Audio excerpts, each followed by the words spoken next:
একজন মহিলা একসাথে ৮টি কুকুরের বাচ্চা হত্যা করে ফেলেছেন। বিষয়টি বাংলাদেশে আমরা অনেকেই দেখেছি। আমাদের জিজ্ঞাসা হচ্ছে এই মহিলার কাজটি হয়েছে কেমন, আর কুকুরকে হত্যা করা জায়েজ আছে কিনা। আমার সন্তানের চাকুরি পাওয়ার জন্য আমি একটা গরু মান্যত করেছিলাম। আল্লাহর দয়ায় চাকরি হয়ে গেছে। এরপর আমি মান্যতের গরুটি জবাই করে স্থানীয় এতিমখানা লিল্লা বোর্ডিং এবং বেশ কিছু গোশত বাড়িতেও নিয়ে এসে রান্না করে আমার সচ্ছল আত্মীয় বন্ধু বান্ধব সহ খাইয়েছি।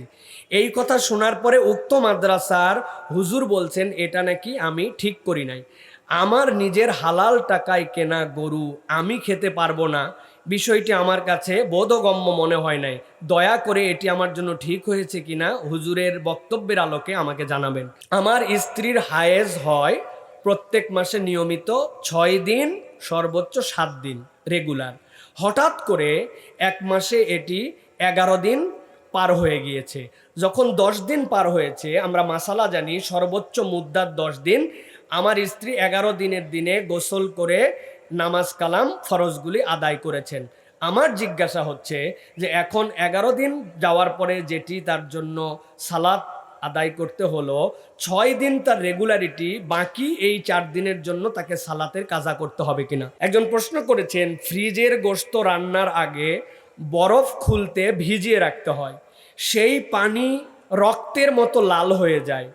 আমার জিজ্ঞাসা ওই গোশত ধোয়ার সময় পানি গায়ে লাগে, জামার হাতায় লাগে, সেই জামা পরেই নামাজ হবে কিনা। পানির রং কিন্তু পুরোটাই লাল, লালিমা বর্ণ হয়ে যায়। একজন প্রশ্ন করেছেন শায়েখ আমাদের এলাকায় কবর দেওয়ার পর কবরের উপরে দাঁড়িয়ে 2 জন বলে মার রব্বুকা ওয়ামান নাবিয়ুকা ওয়ামা দিনুকা। জিজ্ঞাসা করলে বলে যে এগুলা কেন বললেন, বলে এগুলোর দ্বারা আমরা মৃতকে তালকিন করতেছি যাতে তার কবরের প্রশ্ন উত্তর সহজ হয়। আমার জানার জিজ্ঞাসা শরীয়তে এগুলোর বিধান কি এবং কবরের পরে আসল সুন্নত কি। একজন প্রশ্ন করেছেন শেখ আমার একজন সৎ মা আছেন যিনি আমার বাবার সাথে থাকেন।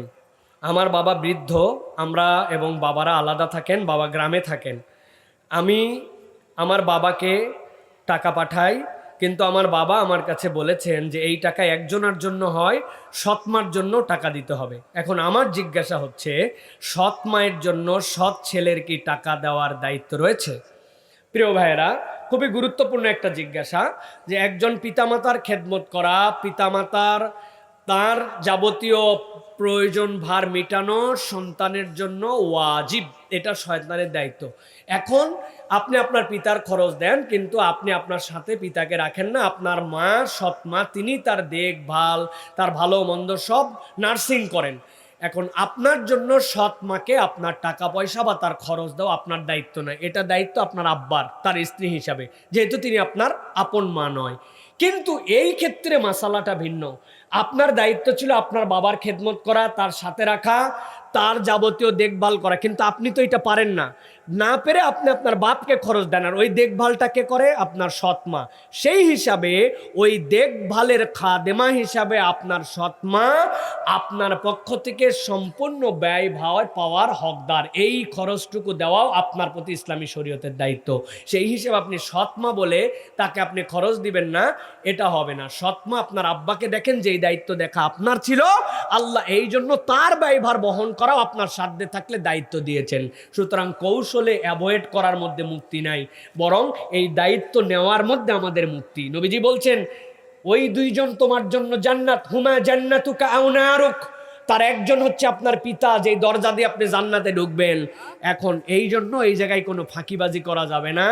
আপনার সাধ্যের মধ্যে তার আপনার মায়ের খরচ দিয়েও আপনাকে এটাতে অংশগ্রহণ করতে হবে। আশা করি নেককার সন্তান হিসাবে আপনি পরামর্শ মেনে চলবেন। একজন জিজ্ঞাসা করেছেন শায়েখ আমার সন্তানের চাকুরি পাওয়ার জন্য আমি একটা গরু মান্যত করেছিলাম। আল্লাহর দয়ায় চাকরি হয়ে গেছে। এরপর আমি মান্যতের গরুটি জবাই করে স্থানীয় এতিমখানা লিল্লা বোর্ডিং এবং বেশ কিছু গোশত বাড়িতেও নিয়ে এসে রান্না করে আমার সচ্ছল আত্মীয় বন্ধু বান্ধব সহ খাইয়েছি। এই কথা শোনার পরে উক্ত মাদ্রাসার হুজুর বলছেন এটা নাকি আমি ঠিক করি নাই। আমার নিজের হালাল টাকায় কেনা গরু আমি খেতে পারবো না, বিষয়টি আমার কাছে বোধগম্য মনে হয় নাই। দয়া করে এটি আমার জন্য ঠিক হয়েছে কিনা হুজুরের বক্তব্যের আলোকে আমাকে জানাবেন। প্রিয় ভাইয়েরা, সব সময় নিজে নিজে শরীয়ত না জানলে আমরা যদি আমার কেবল আকল আর যুক্তি খাটাই তাহলে আমাদের জন্য বিপদ হয়ে যাবে। যেমন এই ক্ষেত্রে আপনার একটা বিপদ হয়েছে, আপনি আপনার সন্তানের জন্যই মান্যত করেছেন, আপনার হালাল টাকা দিয়ে আপনি গরু কিনছেন, কিন্তু যখনই মান্যত করেছেন ইন্নামা সাদাকাতুল লিল ফুকারা ওয়াল মাসাকিন, এই মান্যতটা কেবলমাত্র এতিম মিসকিন অনাথ দুস্থ তাদের জন্য আল্লাহ রাব্বুল আলামিন হক করে দিয়েছেন, এটা আল্লাহ বলছেন। এখন আপনি এতিম মিসকিন কেউ খাওয়াইছেন, কিছু গোস্ত আবার সাথে নিয়ে এসে আপনার সচ্ছল আত্মীয় স্বজন নিজেও খাইছেন, এটা সম্পূর্ণ অনৈতিক এবং অনইসলামিক নাজায়েজ কাজ আপনি করছেন।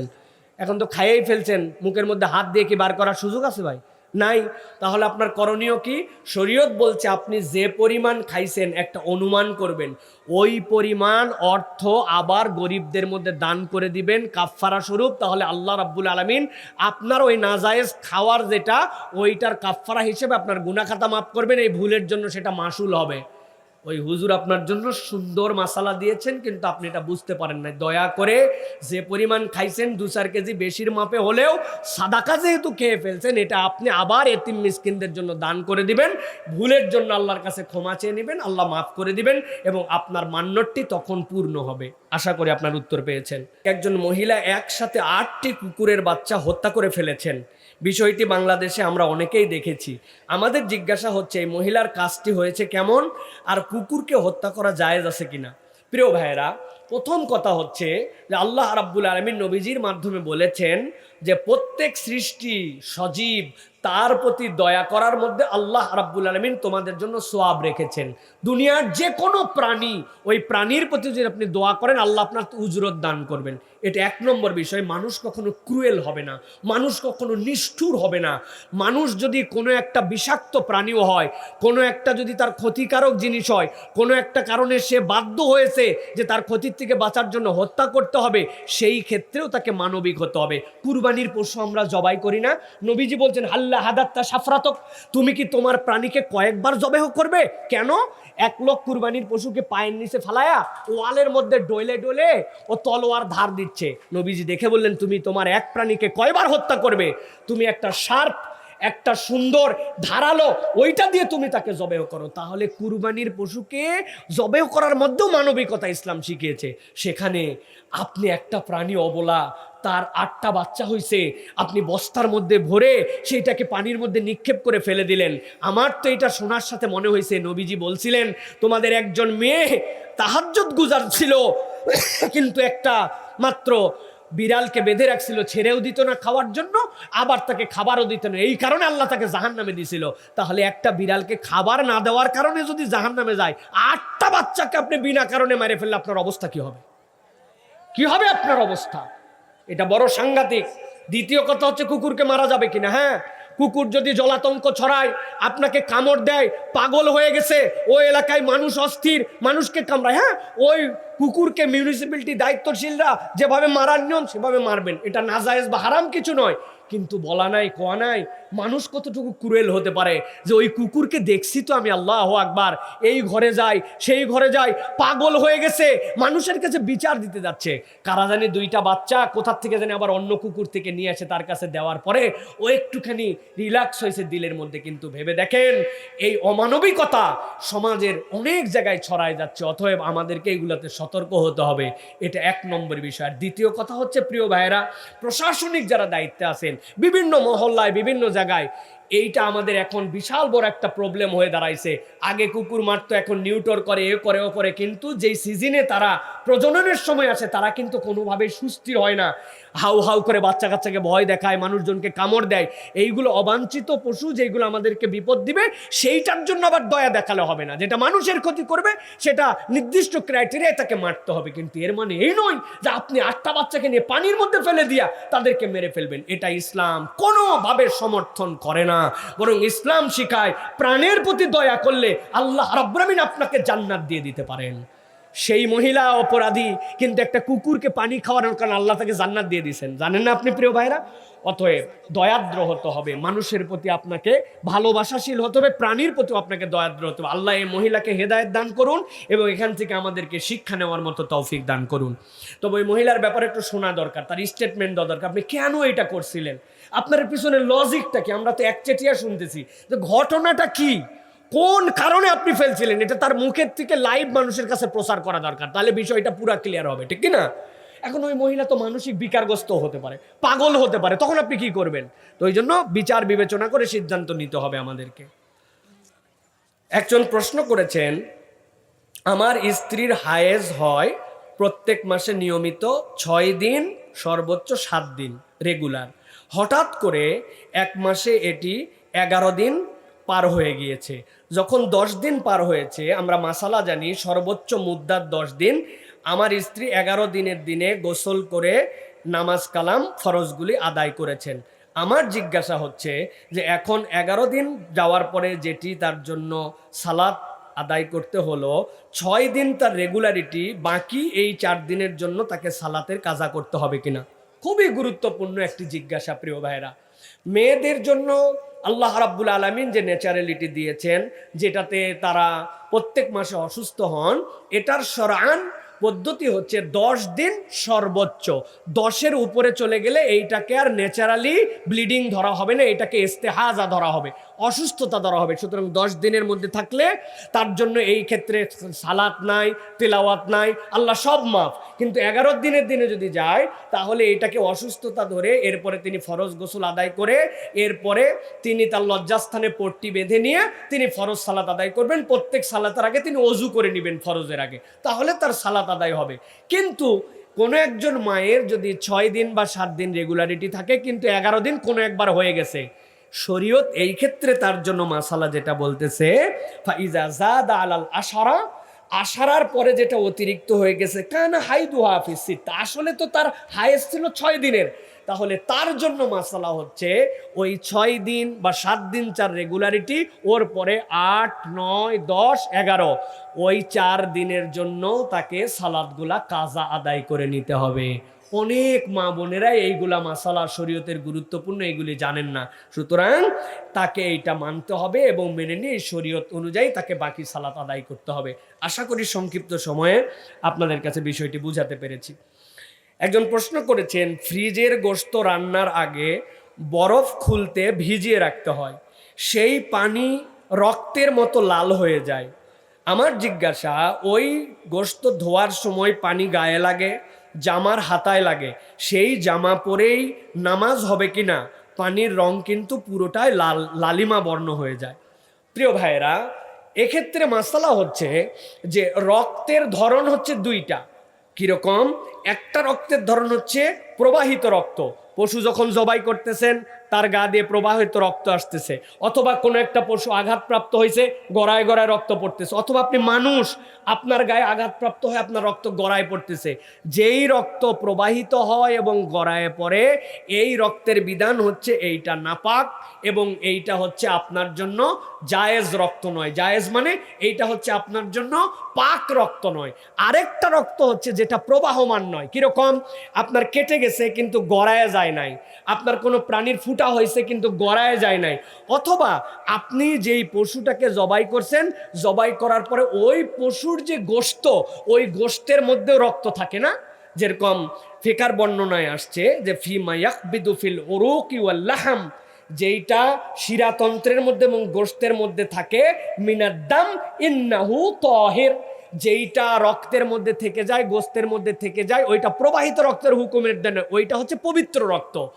এইটার আলোকে মাসালা হচ্ছে, যেই রক্ত ফ্রিজের থেকে বের করে আপনি গোশত ডুবাইছেন, ওইটার শিরার রক্ত দিয়ে ওইটা লাল হয়েছে। সুতরাং ওইটা যদি আপনার গায়ে লাগে, ওইটা যদি আপনার হাতায় লাগে, তাহলে আপনার পোশাককে অপবিত্র করতে পারে নাই অথবা নাপাক করতে পারে নাই।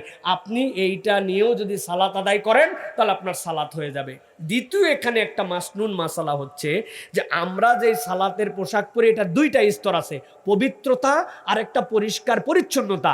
আপনার ওই পোশাকটা পবিত্র, কিন্তু 100% পরিচ্ছন্ন নয়। সুতরাং সেটার থেকে বেরিয়ে আমার সালাতের পোশাকের জন্য আরও সতর্ক হওয়া দরকার।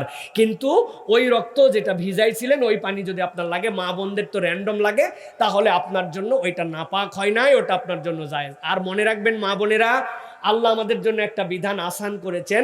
মাছ যেটা আপনি কাটবেন, ওই মাছের রক্ত প্রবাহিতই হোক আর অপ্রবাহিতই হোক, ওই ভিজাই দিয়ে রক্ত হোক, মাছের রক্ত সব সময়ের জন্যই হালাল এবং পবিত্র, ওইটা কখনোই নাপাক হয় না। আশা করি আপনার উত্তর পেয়েছেন। একজন প্রশ্ন করেছেন, শায়েখ আমাদের এলাকায় কবর দেওয়ার পর কবরের উপরে দাঁড়িয়ে দুইজন বলে মার রব্বুকা ওয়ামান নাবিয়ুকা ওয়ামা দিনুকা। জিজ্ঞাসা করলে বলে যে এগুলা কেন বললেন? বলে এগুলোর দ্বারা আমরা মৃতকে তালকিন করতেছি যাতে তার কবরের প্রশ্নোত্তর সহজ হয়। আমার জানার জিজ্ঞাসা, শরীয়তে এগুলোর বিধান কি এবং কবরের পরে আসল সুন্নত কি? প্রিয় ভাইরা, খুব দামি জিজ্ঞাসা, সব জিজ্ঞাসাই দামি, কিন্তু অনেক দিকে আছে কবরের উপর দাঁড়াইছে, কবর দেওয়া হয়েছে, এরপরে বলতেছে মান নবিয়ুকা, বুঝাচ্ছে যে ভিতরের লোক যেন এটা শুনে শুনে ঠিকঠাক করে উত্তর দিতে পারে। প্রিয় ভাইয়েরা, শরীয়তে এরকম কোনো সিস্টেম নাই।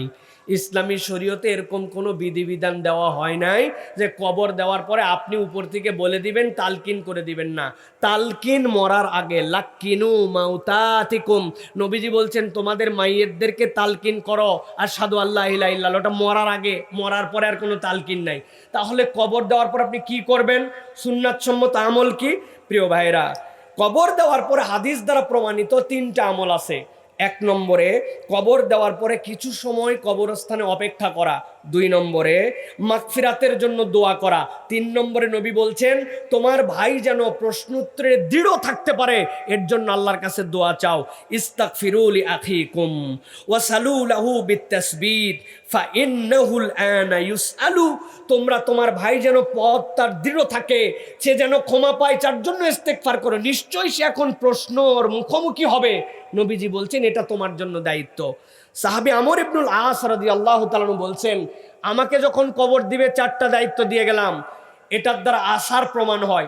তিনি বলছেন আমার কবর দেওয়ার সময় কোনো বিলাপকারী যেন আমার সাথে না চড়ে, বুক চাপড়াচ্ছে, হাউমাউ করে কাঁদতেছে, এরকম কেউ যেন না যায়। 2 নম্বর, কোনো আগুন যেন আমার কবরের সাথে না যায়, মশাল জ্বালায় নিয়ে যাচ্ছে, আগুনের বাতি দিয়ে নিয়ে যাচ্ছে, এটা যেন না হয়। 3 নম্বরে তিনি বলছেন আমাকে তোমরা আস্তে আস্তে মাটি দিবে, কোদাল দিয়ে হর হর করে, একবারে যেরকম করে গর্ত গাড়া পূরণ করে এরকম করে না, সম্মানের সাথে আস্তে আস্তে মাটি দিবে।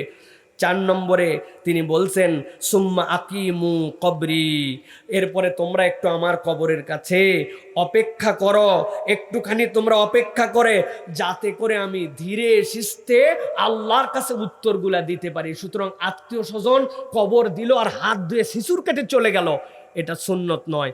আরেকটা বিষয় আসছে যেটা তাবারানির ভিতরে আসছে, সেটাতে আল্লাহ নবীর সাহাবী আলা ইবনু নাজ্জা তিনি বলতেছেন যখন আমাকে কবর দিবে বিসমিল্লাহি আলা মিল্লাতি রাসূলিল্লাহ বলো। এরপরে তিনি বলছেন সুম্মা ইকরা ইনদা কবরি, তো এরপরে আমরা আমার কবরের কাছে তোমরা কবর দেওয়ার পরে পড়ো বিফাতিহাতিল বাকারা ওয়া খাতিমাহা, এবং এর যে শেষ ওয়া খাতিমাতিহা, এবং যে সূরা বাকারার শেষ আমানার রাসূল যেখানে আছে শেষে, আর শুরুতে আলিফ লাম মিম যালিকাল কিতাব লা রাইবা ফি হুদাল লিল মুত্তাকিন, এখান থেকে 8 আয়াত, আর শেষের দিকে তিনি বলছেন এটা পড়ো। কেন? ফা ইন্নী সামি'তু রাসূলুল্লাহি সাল্লাল্লাহু আলাইহি ওয়াসাল্লাম ইয়াকুলু হাযা, আমি শুনেছি নবী করিম সাল্লাল্লাহু আলাইহি ওয়াসাল্লাম এরকম করতে বলেছেন। তার মানে কবর দিয়েই চলে যাওয়া না, তার জন্য আল্লাহর কাছে দোয়া করা, সম্মিলিত না, ইন্ডিভিজুয়ালি প্রত্যেকে দোয়া করা, আল্লাহ তার পাকে দৃঢ় রাখো এটা বলা, কবরে একটু অপেক্ষা করা, সুযোগ থাকলে বাকারার প্রথমটা পড়া, শেষটা পড়া, এরপরে আস্তে ধীরে সেখান থেকে চলে আসা। আমরা আমল করতে পারবো তো ইনশাআল্লাহ? সন্তান হিসাবে, আপনজন হিসাবে, বন্ধু হিসাবে এটা তো মুমিন ডিজায়ারই করে। সুতরাং একদল লোক এরকম থাকবেই, তার হয়তো অপরিচিতও হতে পারে, কিন্তু মুমিন ভাই হিসাবে সে যেন কবর দিয়েই চলে আসবে না, তার কবর থেকে ধীরে সুস্থে আমলগুলা করে আসবে। আল্লাহ আমাদেরকে বেদাত থেকে মুক্ত হয়ে সুন্নাহ অনুযায়ী আমল করার তৌফিক দান করেন। আজকের শেষ প্রশ্ন, হক মেরে খাওয়া ব্যক্তির পরিণতি কি? মেয়ের বাবারা দেনমোহর বেশি দাবি করে, যার জন্য বিয়ে করতে পারে না যুবকরা। প্রিয় ভাইয়েরা, হক তো 2 ধরনের, একটা হচ্ছে হক আল্লাহর হক, আর একটা বান্দার হক, না? এখন বান্দার হক মেরে খাওয়ার পরিণতিটা ভয়াবহ। আল্লাহ রাব্বুল আলামিন বলছেন ইয়াউমা ইয়া'আদ্দু যালিমু আলা ইয়াদাইহি, যেদিন কিয়ামতের দিন উত্থিত হবে এক শ্রেণীর লোক কামড় দিয়ে দিয়ে নিজের হাত কেটে ফেলে দিবে। আল্লাহ বলতেছেন কারা তারা? জালেম যারা। এই জালেম কারা? যারা দুনিয়ার বুকে বান্দার হক নষ্ট করছে। বাপের বড় ছেলে আপনি বলে গেছিল আব্বা ইনসাফ মতো সম্পদ বন্টন করে দেশ, আপনি হজ করে সাবার করে ফেলছেন, হাজি সাহেব এত বড় দাড়ি সাহেব জুব্বা সাহেব, কিন্তু বোনের সম্পদ দেয় নাই। এরকম ভিআইপি মুসল্লি আমাদের এলাকায় আছে ভাই? আহা, আল্লাহ রাব্বুল আলামিনের কাছে যে আপনি ধরা খেয়ে যাবেন। অথবা নালের জমি দিছেন আর তারে বলছেন ভিটার জমি নিতে হয় না বোন, ভিটার জমি নিলে সংসারে বরকত হয় না, অথচ ওই ব্যাককল নিজেই বাপের ভিটাই সংসার করতেছে। কত বড় সিটিংবাজ! এরকম এক ধরনের আছে। এইটা আল্লাহ রাব্বুল আলামিনের কাছে যাওয়ার পর আল্লাহ নিজে তার জন্য বাদী হবেন। আল্লাহ যার বিপক্ষে বাদী হবে তার আর বাঁচার উপায় থাকবে? আর নবী সাল্লাল্লাহু আলাইহি সাল্লাম আল্লাহর কাছে এসে বলবেন ইন্না কওমি ইত্তাখাযু হাযাল কুরআনা মাহজুরা, আল্লাহ এরা কোরআন শুনছিল কিন্তু তারপরে এগুলো আমলে নেয় নাই। এটা একটা হক। আরেকটা জনগণের হক। আপনাকে দায়িত্ব দিয়েছে রাস্তা বানানোর জন্য, আপনি এলাকার চেয়ারম্যান সাহেব, মেম্বার সাহেব, আপনি জনগণের গণ হক খায় ফেলছেন। এটা আরো ভয়াবহ হক মারা। এই প্রত্যেকটা পয়সা ফেরত দিয়া তারপর আল্লাহ রাব্বুল আলামিনের কাছে আপনার যেতে হবে। অনেক লোক আছে ট্রেনের ভাড়া মাইরে খায়, আছে না? বাঁচবেন কেমনে? আপনি ট্রেনের একটা টিকিট কেটে তারপরে সেটা ছিঁড়ে ফেলতে হবে, অথবা স্ট্যাম্প, রাষ্ট্রীয় স্ট্যাম্প কিনতে হবে আপনাকে। আপনাকে রাষ্ট্রীয় যেই সকল ওই যে বিক্রি হয় দলিল, ওইগুলা কিনে আগুনে পুড়ায় ফেলে দিবেন, তাহলে রাষ্ট্রের কোষাগারে টাকা চলে গেল। এরপরে আল্লাহর কাছে মাপ চাইতে হবে। কোনো কথা নাই বার্তা নাই, সারা জীবন 2 নম্বর, বাপের হক, মায়ের হক, বোনের হক, সব হক মারে খায় শেষ জীবনে যাইয়া খানায় কাবায় হাত তুলে আল্লাহ। এই সকল কান্না কাজ দিবে? খুব সাবধান। দুনিয়াতেও ধরা খাওয়া লাগবে, আল্লাহর কাছে যায় ধরা খাওয়া লাগবে। দ্বিতীয় একটা প্রশ্ন করছেন, মেয়ের বাবারা দেনমোহর বেশি দাবি করে যার জন্য বিয়ে করতে পারে না যুবকরা। আমি এটার সাথে একমত নয়। আমার 4 মেয়ে, আমি তো ব্যাপক দেনমোহর নিব, অতএব আমি এই প্রশ্নের সাথে এগ্রি না। তাই তো না ভাই? ভালো করে বোঝেন ভাই, দিন কি কঠিন বানাইছে আমরা। আল্লাহ বলছেন ওয়াতুন নিসা সাদুকাতিহিন্না নিহলা, তোমরা সন্তুষ্ট চিত্তে তাদের কাছে তাদের দেনমোহর দিয়ে দাও। বাপ দাবি করতে পারেন, কিন্তু এটার একটা সন্তুষ্ট চিত্ত লাগবে, ওটার একটা লেভেল লাগবে। নিম্নমানেও হবে না। তার চাচাতো বোনের বিয়ে হয়েছে, মামাতো বোনের, খালাতো বোনের, আশপাশের সমাজের তার লেভেলের স্ট্যাটাসের কোনো কথা নাই, বার্তা নাই, বাপ বলে রাখছে 10 লাখ। ভাই এটা আপনার মেয়ের জন্য কল্যাণ বয়ে নিয়ে আসবে না। বলেন তো ভাই, দেনমোহর বেশি ধরে কেন? এই যে দেখছেন রোগ সব জায়গায়। ও চিন্তা করছে দেনমোহর দিয়ে তালাক ঠিকাবে। এর থেকে বেকল আল্লাহর দুনিয়ায় নাই। যেই বেটা তালাক দিবে ও দেনমোহরের দিকে তালাক দেয় না, ও বলে দিবে অন্তত পক্ষে তুই তালাক, তোর বাপ তালাক, তোর মা তালাক। ঠিক কিনা? ও ভাই তালাক হোক না হোক বলা কি ঠেকাতে পারবেন আপনি? তাহলে আপনি এটা কেন আল্লাহর আইনের বিপক্ষে যাচ্ছেন? এটা আপনাকে একটা নির্দিষ্ট মাত্রার মধ্যে থাকতে হবে। এবং এই কথার সাথে আমি শতভাগ একমত। আমাদের সমাজে 2টা কারণে আজকে বিয়ে কঠিন হয়েছে। একটা হচ্ছে ছেলে কি করে, বাপরে প্রতিষ্ঠিত হতে হবে, হ্যান হতে হবে, ত্যান হতে হবে। ওই ছেলে ভালো ছেলে, ইমানদার ছেলে, নামাজি ছেলে, সম্ভাবনাময়ী ছেলে, কিচ্ছু বাপ মা দেখতে চায় না। এই জন্যই তো আমাদের শাইখ আহমদুল্লাহ বলে বাংলাদেশে আর বিয়ে শাদী মানুষের সাথে মানুষের হয় না, টাকার বস্তার সাথে ময়দার বস্তার বিয়ে হয়। মেয়ের কোনো কোয়ালিটি নাই ময়দার মতো, ছেলের কোনো কোয়ালিটি নেই, একটু নেশা করে, হালকা চরিত্র খারাপ, কিন্তু টাকা আছে। ভালো ছেলে তো না? সুখ কি জিনিস পরিবারের মধ্যে যাওয়ার পরে টের পাবেন। আর ওই যে মুরব্বীরা বসে আছে, কয় টাকা দেন মোহর বাবা? ও চাচা আপনি দেনমোহর কয় টাকা দিছিলেন মনে আছে? 16,000। চাচা কত? 5,000। 5,000। বউ আছে না গেছে? আছে, এখনো আছে। খালি আছে না মোহাব্বতের সাথে আছে। আর বাকিগুলা দেখবেন লাখ লাখ টাকা, 1 কোটি, 1 লক্ষ, 1,000, 101 টাকা, 6 মাস পরে নাই। জি না। এই জন্য বলবো আব্বারা, আপনারা বিয়েকে সহজ করেন, দেনমোহর নেন, তবে সেটা ব্যালেন্স মতো নেন। আল্লাহ রাব্বুল আমিন আমাদের বিয়েগুলাকে সহজ করে দেন। আমাদের তরুণদেরকে আল্লাহ রাব্বুল আমিন সুপাত্রী মিলায় দেন। আল্লাহ রাব্বুল আমিন তাদের বিয়েগুলাকে আল্লাহ রাব্বুল আমিনের পক্ষ থেকে সহজ এবং দ্রুত করে দেন। বলেন আল্লাহুম্মা আমিন। আল্লাহ আজকের আয়োজনের মধ্যে বরকত দান করেন। যে ভাইরা অনেক কষ্ট করে আয়োজন